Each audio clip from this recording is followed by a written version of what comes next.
Hey there, so I'm making this video in response to a comment that I got on my Instagram last week. Somebody asking what the difference between being familiar and being taken for granted was.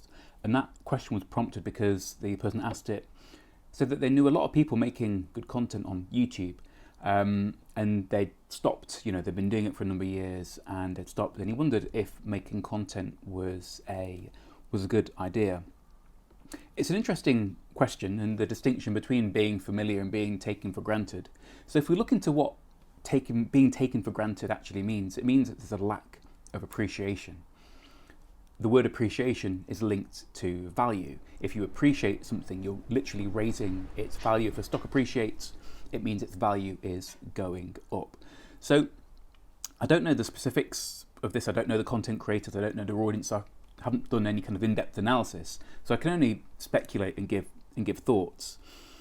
But it could be that there was, ungrateful people that this content was being created for, and they stopped caring. But then again, it's the content creator's job to make people care. And if at one point people did care about this content and then they didn't, it's not on the consumer, on the customer, on the audience to kind of chase that up. It's on the creator to evolve what they're doing, the style of what they're doing, the content of what they're doing, to match the audience's needs and where they are. So for someone to create content for a long time, good quality content, and then to stop, it's very possible that what they were saying, the way that they were saying it, just stopped being relevant. It could be that it wasn't in front of enough people, like a critical mass of people. So when the audience stopped responding or stopped watching, it had a drastic effect on performance of the content. And maybe that put off the content creators, and it was construed that they were overly familiar, perhaps, and taken for granted, and people have moved on. Was the audience growing at a steady rate? You need your audience to keep growing, because some people will, move on. It's just one of those things that happens. So if you can keep your audience growing at a greater rate than people kind of turn off, then you need that for sustainable growth with your audience.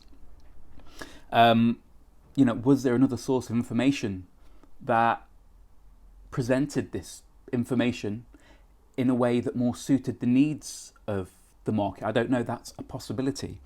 And answering the question, is content a good idea in light of the fact that this happened?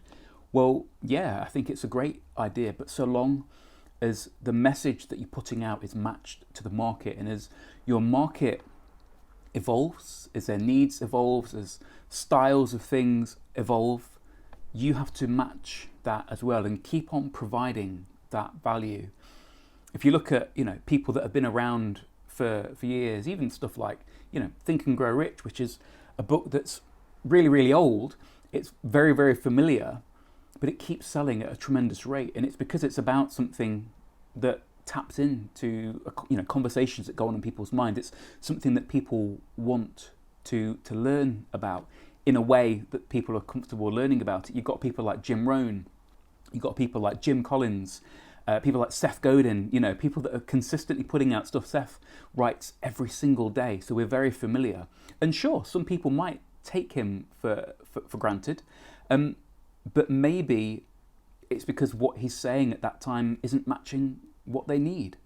There's a lot of speculation because, like I said, I don't know the specifics of this situation, but fundamentally, the onus is on the content creators to stay relevant, and understanding the changing needs of the audience. And I think if you can do that, and if you can keep putting it in front of people that might need to know what it is that you're talking about, and you can keep growing that audience, whenever people do switch off, because some will, it's just a fact, you'll still have a critical mass of people that will hopefully appreciate what you're doing because you're providing them with ongoing value.